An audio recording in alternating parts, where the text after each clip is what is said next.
Dracula by Bram Stoker. Chapter 25. Dr. Seward's Diary. 11 October, evening. Jonathan Harker has asked me to note this, as he says he is hardly equal to the task, and he wants an exact record kept. I think that none of us were surprised when we were asked to see Mrs. Harker a little before the time of sunset. We have of late come to understand that sunrise and sunset are, to her, times of peculiar freedom, when her own self can be manifest without any controlling force subduing or restraining her, or inciting her to action. This mood or condition begins some half hour or more before actual sunrise or sunset, and lasts till either the sun is high, or whilst the clouds are still aglow with the rays streaming above the horizon.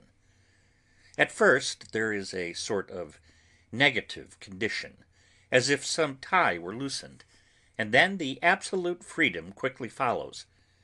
When, however, the freedom ceases, the change back or relapse comes quickly, preceded only by a spell of warning silence.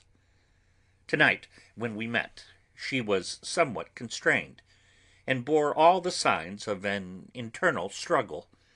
I put it down myself to her making a violent effort at the earliest instant she could do so. A very few minutes, however, gave her complete control of herself. Then, motioning her husband to sit beside her on the sofa where she was half reclining, she made the rest of us bring chairs up close. Taking her husband's hand in hers, she began. "We are all here together in freedom for perhaps the last time. I know that you will always be with me to the end." This was to her husband, whose hand had, as we could see, tightened upon her. "In the morning we go out upon our task, and God only knows what may be in store for any of us. You are going to be so good to me to take me with you. I know that all that brave, earnest men can do for a poor, weak woman, whose soul perhaps is lost, no, not yet, but is at any rate at stake, you will do. But you must remember that I am not as you are. There is a poison in my blood, in my soul, which may destroy me, which must destroy me, unless some relief comes to us. Oh, my friends, you know as well as I do that my soul is at stake. And though I know there is one way out for me, you must not, and I must not take it." She looked appealingly to us all in turn, beginning and ending with her husband. "What is that way?" asked Van Helsing in a hoarse voice. "What is that way which we must not, may not take?" "That I may die now, either by my own hand or that of another, before the greater evil is entirely wrought. I know, and you know, that were I once dead, you could and would set free my immortal spirit, even as you did my poor Lucy's. Were death, or the fear of death, the only thing that stood in the way, I would not shrink to die here now, amidst the friends who love me. But death is not all. I cannot believe that to die in such a case, when there is hope before us, and a bitter task to be done, is God's will. Therefore, I, on my part, give up here the certainty of eternal rest, and go out into the dark where may be the blackest things that the world or the nether world holds." We were all silent, for we knew instinctively that this was only a prelude. The faces of the others were set, and Harker's grew ashen gray. Perhaps he guessed better than any of us what was coming. She continued, "This is what I can give into the hotch-pot. I could not but note the quaint legal phrase which she used in such a place with all seriousness. "What will each of you give?" she went on quickly. "That is easy for brave men. Your lives are God's, and you can give them back to him. But what will you give to me?" She looked again questioningly, but this time avoided her husband's face. Quincey seemed to understand. He nodded, and her face lit up. "Then I shall tell you plainly what I want, for there must be no doubtful matter in this connection between us now. You must promise me, one and all, even you, my beloved husband, that should the time come, you will kill me. What is that time?" The voice was Quincey's, but it was low and strained. "When you shall be convinced that I am so changed that it is better that I die that I may live. When I am thus dead in the flesh, then you will, without a moment's delay, drive a stake through me and cut off my head, or do whatever else may be wanting to give me rest." Quincey was the first to rise after the pause. He knelt down before her, and taking her hand in his, said solemnly, "I'm only a rough fellow, who hasn't perhaps lived as a man should to win such a distinction, but I swear to you by all that I hold sacred and dear that, should the time ever come, I shall not flinch from the duty that you have set us. And I promise you, too, that I shall make all certain, for if I am only doubtful, I shall take it that the time has come. My true friend," was all she could say amid her fast-falling tears, as bending over, she kissed his hand. "I swear the same, my dear Madam Mina," said Van Helsing. "And I," said Lord Godalming, each of them in turn kneeling to her to take the oath. I followed myself. Then her husband turned to her, wan-eyed and with a greenish pallor which subdued the snowy whiteness of his hair, and asked, "And I must too make such a promise, O my wife?" "You too, my dearest," she said with infinite yearning of pity in her eyes and voice. "You must not shrink. You are nearest and dearest in all the world to me. Our souls are knit into one, for all life and all time. Think, dear, that there have been times when brave men have killed their wives and their womenkind to keep them from falling into the hands of the enemy. Their hands did not falter any more, because those that they loved implored them to slay them. It is men's duty towards those whom they love in such times of sore trial. And oh, my dear, if it is to be that I must meet death at any hand, let it be at the hand of him that loves me best. Dr. Van Helsing, I have not forgotten your mercy in poor Lucy's case to him who loved." She stopped with a flying blush, and changed her phrase, "to him who had best right to give her peace. If that time shall come again, I look to you to make it a happy memory of my husband's life, that it was his loving hand which set me free from the awful thrall upon me." "Again, I swear," came the professor's resonant voice. Mrs. Harker smiled, positively smiled, as with a sigh of relief she leaned back and said, "And now, one word of warning, a warning which you must never forget. This time, if it ever come, may come quickly and unexpectedly, and in such case you must lose no time in using your opportunity. At such a time I myself might be, nay, if the time ever come, shall be leagued with your enemy against you. One more request. She became very solemn as she said this. It is not vital and necessary like the other, but I want you to do one thing for me, if you will. We all acquiesced, but no one spoke. There was no need to speak. I want you to read the burial service.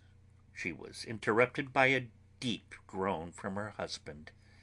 Taking his hand in hers, she held it over her heart and continued, "You must read it over me some day. Whatever may be the issue of all this fearful state of things, it will be a sweet thought to all or some of us. You, my dearest, will, I hope, read it, for then it will be your voice in my memory forever, come what may." "But, oh, my dear one," he pleaded, "death is afar from you." "Nay," she said, holding up a warning hand, "I am deeper in death at this moment than if the weight of an earthly grave lay heavy upon me." "Oh, my wife, must I read it?" he said, before he began. "It would comfort me, my husband," was all she said, and he began to read when she had got the book ready. How could anyone tell of that strange scene, its solemnity, its gloom, its sadness, its horror, and, withal, its sweetness?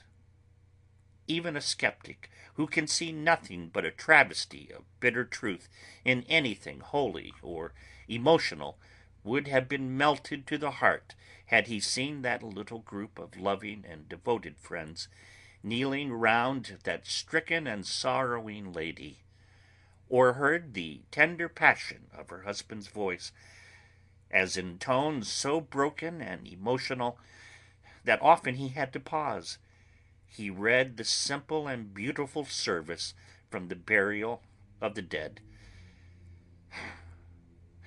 I cannot go on. Words and voices fail me. She was right in her instinct. Strange as it was, bizarre as it may hereafterward seem, even to us who had felt its potent influence at the time, it comforted us much, and the silence, which showed Mrs. Harker's coming relapse from her freedom of soul, did not seem so full of despair to any of us as we had dreaded. Jonathan Harker's Journal. 15 October, Varna. We left Charing Cross on the morning of the 12th, got to Paris the same night, and took the places secured for us in the Orient Express. We travelled night and day, arriving here at about 5 o'clock. Lord Godalming went to the consulate to see if any telegram had arrived for him, whilst the rest of us came on to this hotel, the Odessus. The journey may have had incidents. I was, however, too eager to get on to care for them. Until the Tsarina Catherine comes into port, there will be no interest for me in anything in the wide world. Thank God, Mina is well, and looks to be getting stronger. Her colour is coming back. She sleeps a great deal. Throughout the journey she slept nearly all the time. Before sunrise and sunset, however, she is very wakeful and alert, and it has become a habit for Van Helsing to hypnotise her at such times. At first some effort was needed, and he had to make many passes, but now she seems to yield at once, as if by habit, and scarcely any action is needed.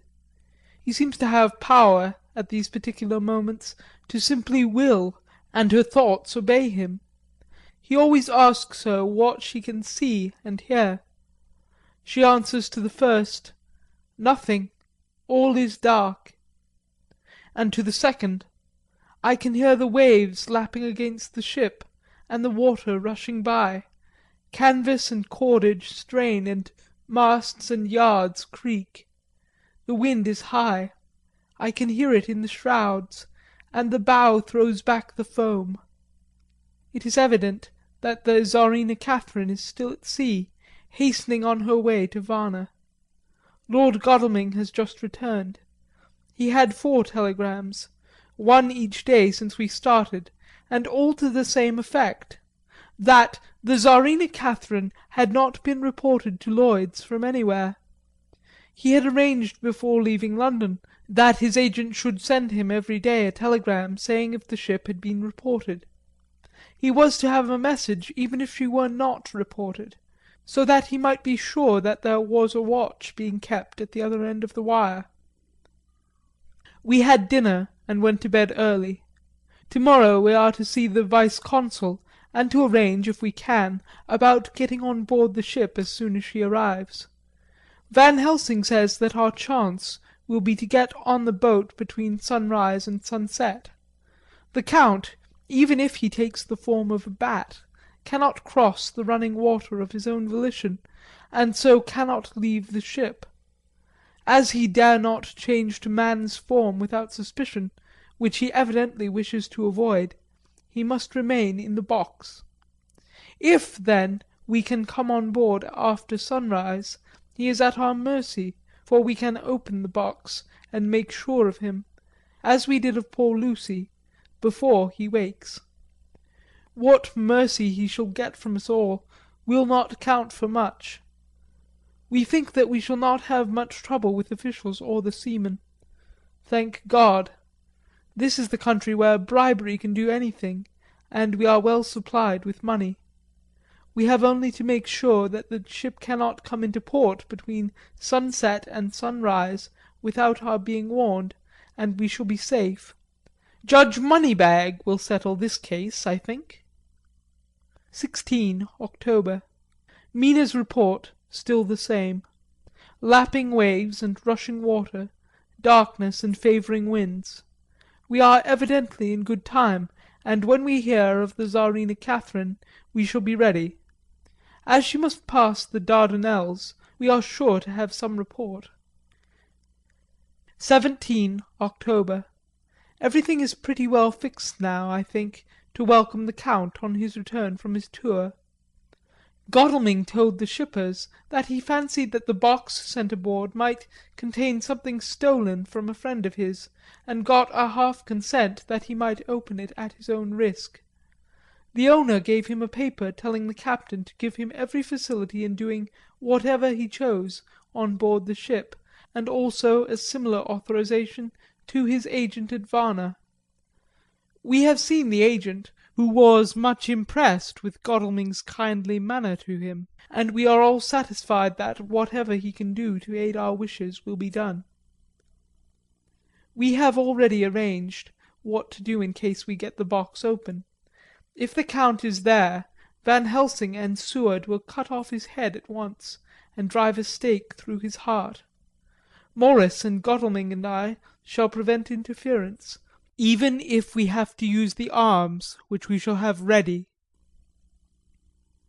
The Professor says that if we can so treat the Count's body, it will soon after fall into dust.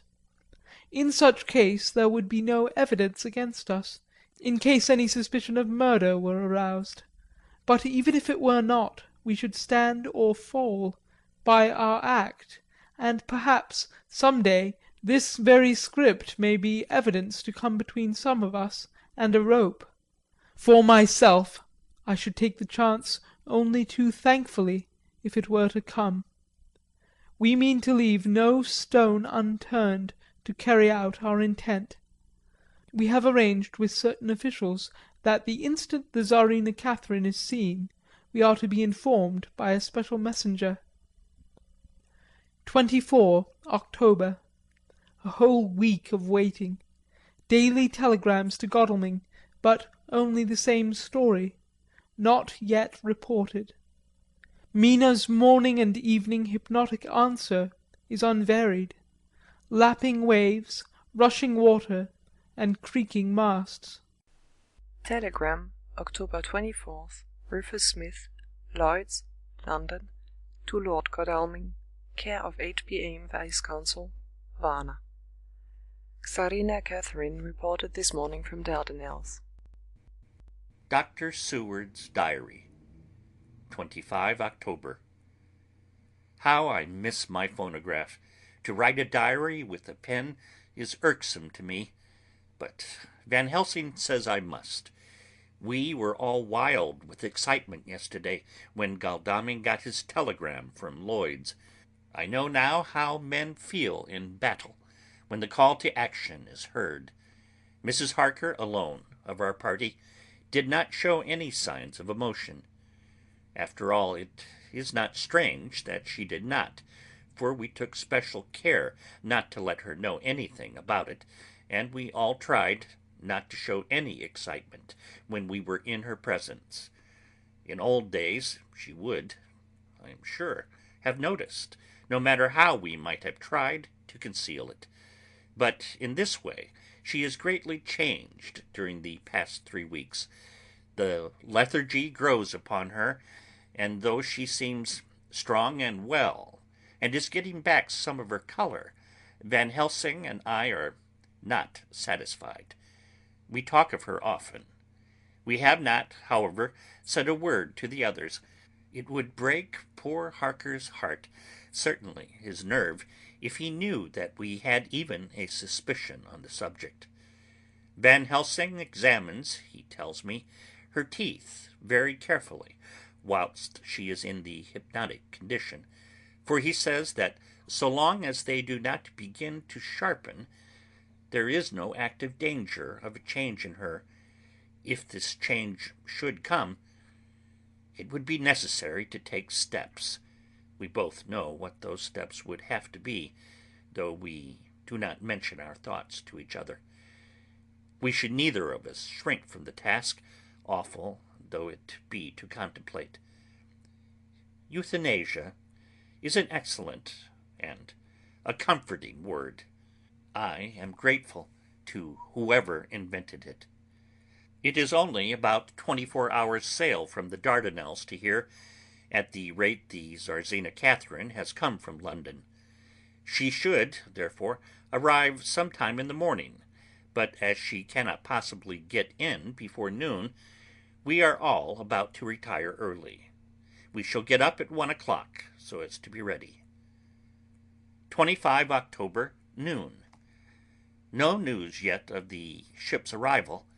Mrs. Harker's hypnotic report this morning was the same as usual, so it is possible that we may get news at any moment.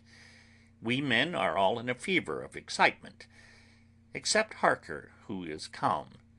His hands are cold as ice, and an hour ago I found him whetting the edge of the great Gurkha knife which he now always carries with him. It will be a bad lookout for the Count if the edge of that kukri ever touches his throat, driven by that stern, ice-cold hand. Van Helsing and I were a little alarmed about Mrs. Harker today. About noon she got into a sort of lethargy, which he did not like. Although he kept silence to the others, we were neither of us happy about it. She had been restless all the morning, so that we were at first glad to know that she was sleeping. When, however, her husband mentioned casually that she was sleeping so soundly that he could not wake her, we went to her room to see for ourselves. She was breathing naturally and looked so well and peaceful that we agreed that the sleep was better for her than anything else. Poor girl, she has so much to forget that it is no wonder that sleep, if it brings oblivion to her, does her good. Later. Our opinion was justified, for when, after a refreshing sleep of some hours, she woke up, she seemed brighter and better than she had been for days. At sunset she made the usual hypnotic report. Wherever he may be in the Black Sea, the Count is hurrying to his destination. To his doom, I trust. 26 October. Another day and no tidings of the Tsarina Catherine. She ought to be here by now. That she is still journeying somewhere is apparent, for Mrs. Harker's hypnotic report at sunrise was still the same. It is possible that the vessel may be lying by, at times, for fog. Some of the steamers which came in last evening reported patches of fog both to the north and south of the port. We must continue our watching, as the ship may now be signaled at any moment. 27 October noon. Most strange. No news yet of the ship we wait for. Mrs. Harker reported last night and this morning as usual. Lapping waves and rushing water, though she had added that the waves were very faint. The telegrams from London have been the same. No further report. Van Helsing is terribly anxious, and told me just now that he fears the Count is escaping us. He added significantly, I did not like that lethargy of Madam Mina's. Souls and memories can do strange things during trance. I was about to ask him more, but Harker just then came in, and he held up a warning hand. We must try tonight at sunset to make her speak more fully when in her hypnotic state. 28 October. Telegram. Rufus Smith, London, to Lord Godalming, Care HBM Vice Consul, Varna. Tsarina Catherine reported entering Galatz at 1 o'clock today. Dr. Seward's diary. 28 October. When the telegram came announcing the arrival in Galatz, I do not think it was such a shock to any of us as might have been expected. True, we did not know whence or how or when the bolt would come, but I think we all expected that something strange would happen. The day of arrival at Varna made us individually satisfied that things would not be just as we had expected. We only waited to learn where the change would occur. None the less, however, it was a surprise.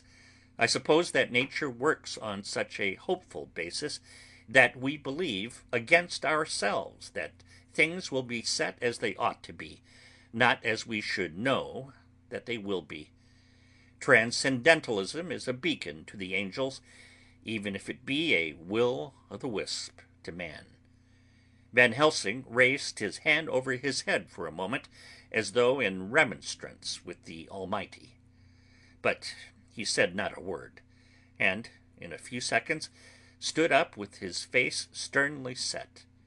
Lord Godalming grew very pale, and sat breathing heavily.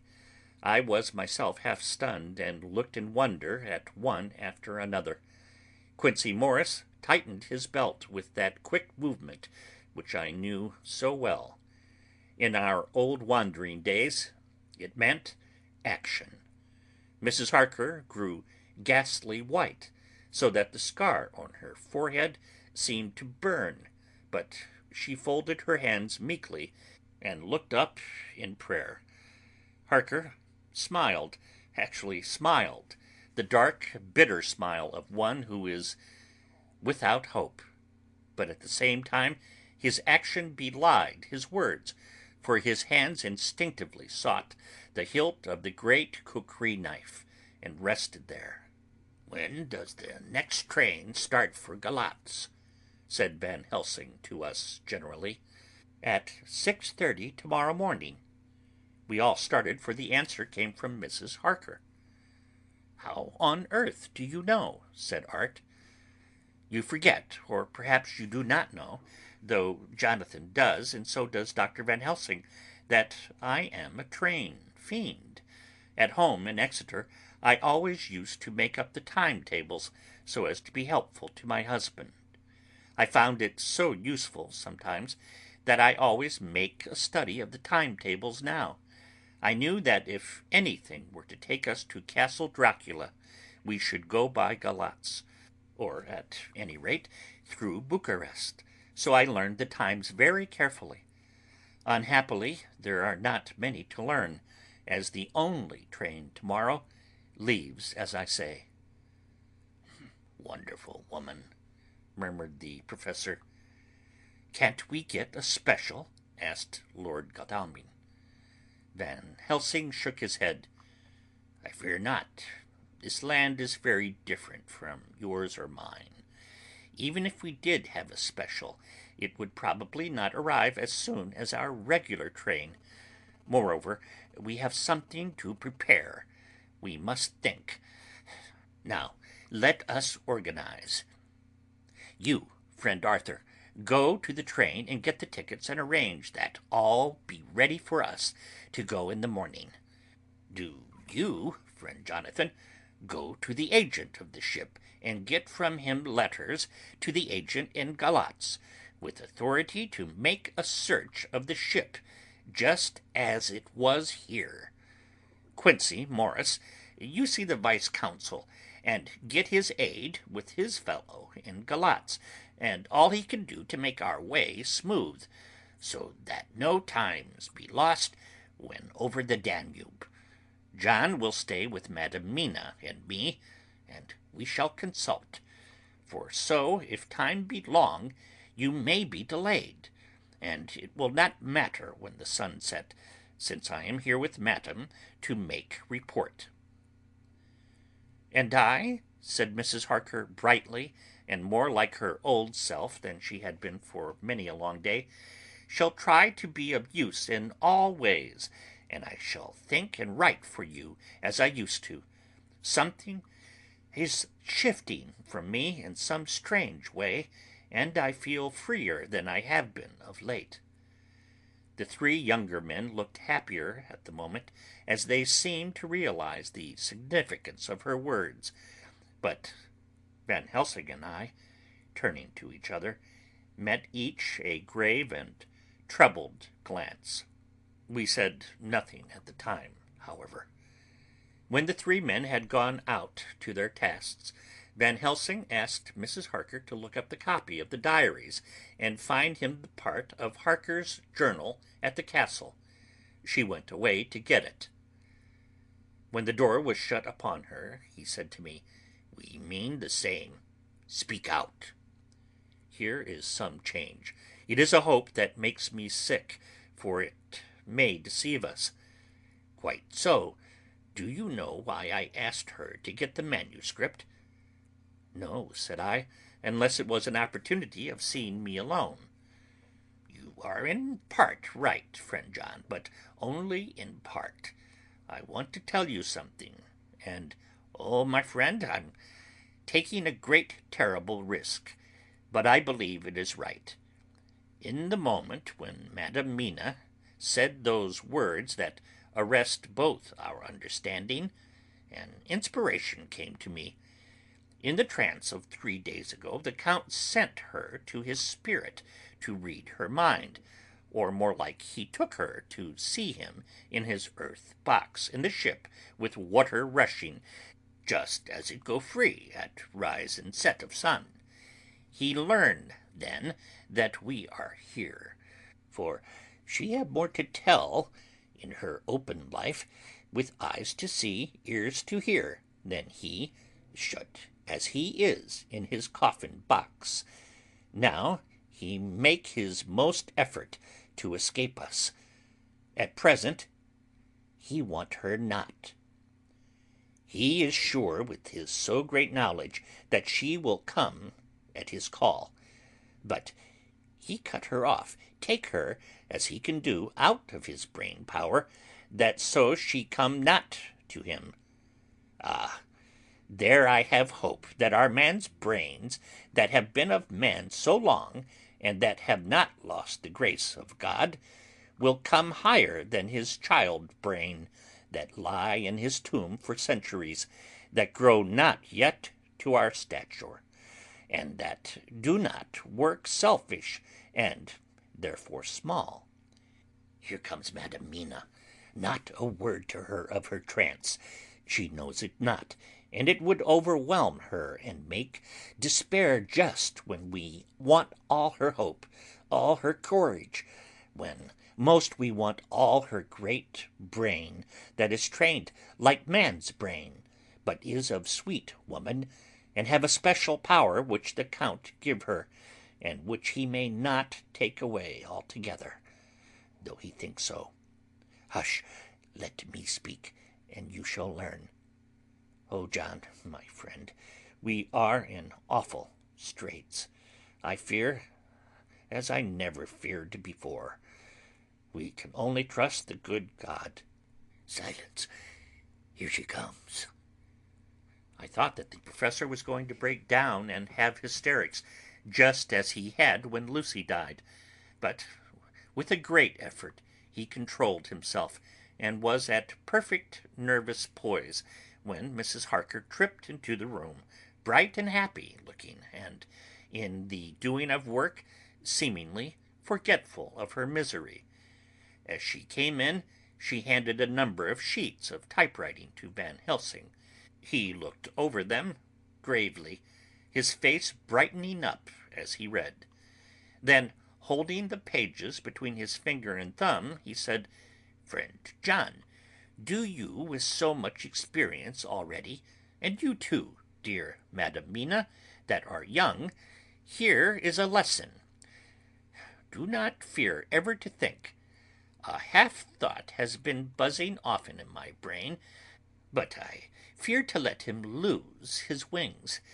Here now, with more knowledge, I go back to where that half-thought come from, and I find that he be no half-thought at all, that be a whole thought, though so young that he is not yet strong to use his little wings. Nay, like the ugly duck of my friend Hans Andersen, he be no duck thought at all, but a big swan thought, that sail nobly on big wings when the time come for him to try them. See, I read here what Jonathan have written. That other of his race who, in a later age, again and again, brought his forces over the great river into Turkey land, who, when he was beaten back, came again, and again, and again, though he had to come alone from the bloody field where his troops were being slaughtered, since he knew that he alone could ultimately triumph. What does this tell us? Not much? No. The Count's child thought see nothing, therefore he speaks so free. Your man thought see nothing. My man thought see nothing till just now. No, but there comes another word from someone who speak without thought, because she too know not what it mean, what it might mean. Just as there are elements which rest, yet when in nature's course they move on their way, and they touch the poof, and there comes a flash of light, heaven wide, that blind and kill and destroy some. But they show up all the earth below for leagues and leagues. Is it not so? Well, I shall explain. To begin, have you ever studied the philosophy of crime? Yes and no. You, John, yes, for it is a study of insanity. You, no, Madam Mina, for crime touch you not but once. Still, your mind works true, and argues not a particulari ad universali. There is this peculiarity in criminals. It is so constant in all countries and at all times, that even police, who know not much from philosophy, come to know it empirically, that is to be empiric. The criminal always work at one crime. That is the true criminal, who seems predestinate to crime, and who will of none other. This criminal has not full man brain.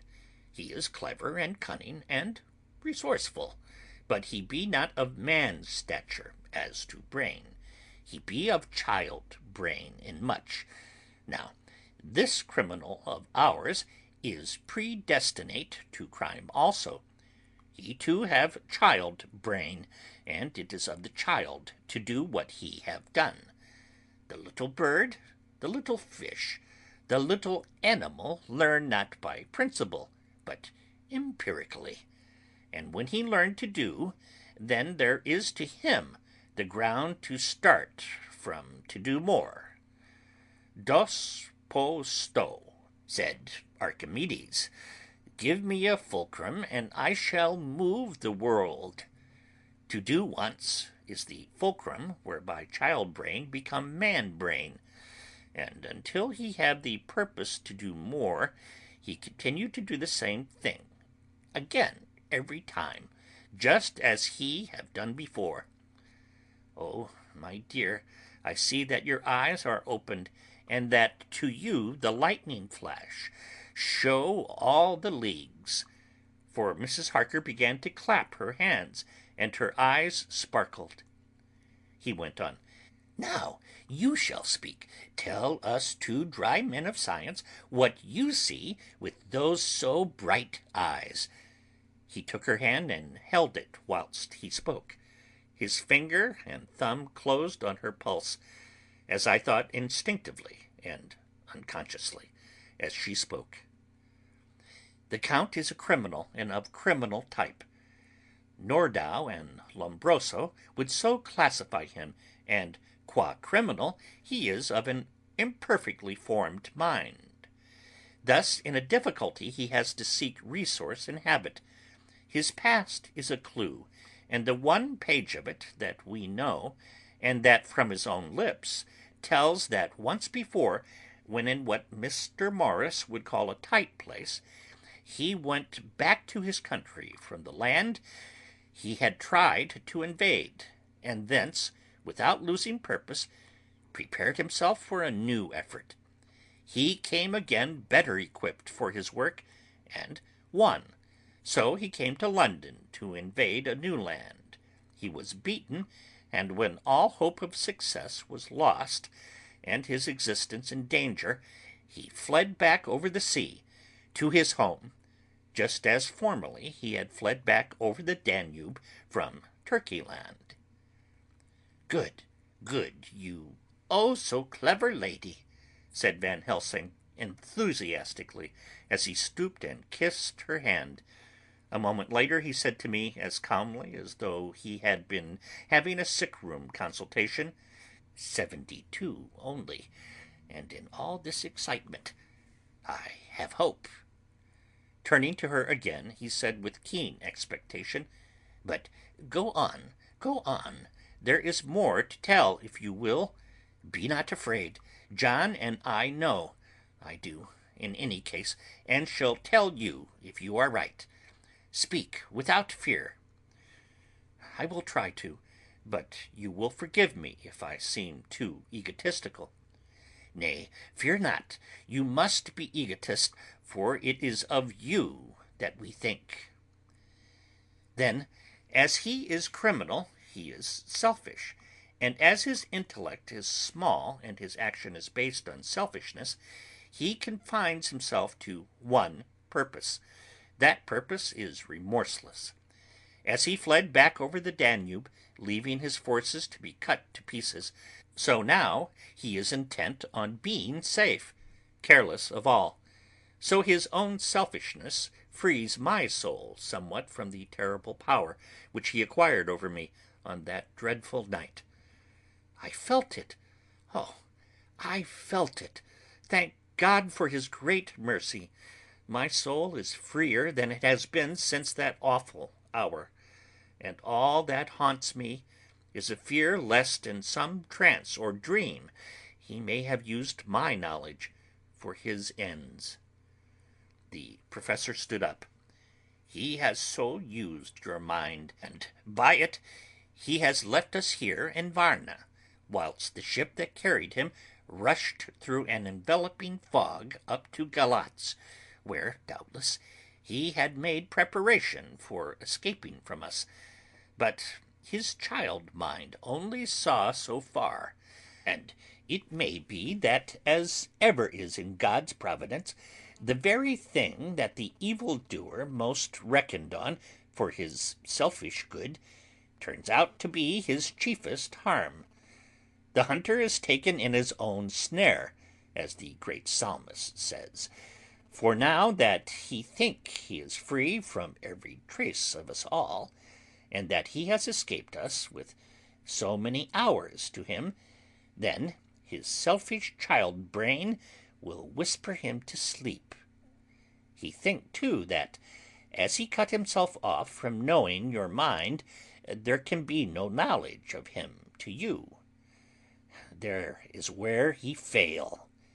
That terrible baptism of blood which he give you makes you free to go to him in spirit, as you have as yet done in your times of freedom, when the sun rise and set. At such times you go by my volition, and not by his. And this power, to good of you and others, you have won from your suffering at his hands. This is now all the more precious that he know it not, and to guard himself have even cut himself off from his knowledge of our where. We, however, are not selfish, and we believe that God is with us through all this blackness and these many dark hours. We shall follow him, and we shall not flinch, even if we peril ourselves that we become like him. Friend John, this has been a great hour, and it have done much to advance us on our way. You must be scribe and write him all down, so that when the others return from their work, you can give it to them. Then they shall know as we do. And so I have written it, whilst we await their return, and Mrs. Harker has written with the typewriter all since she brought the manuscript to us. End of Chapter 25.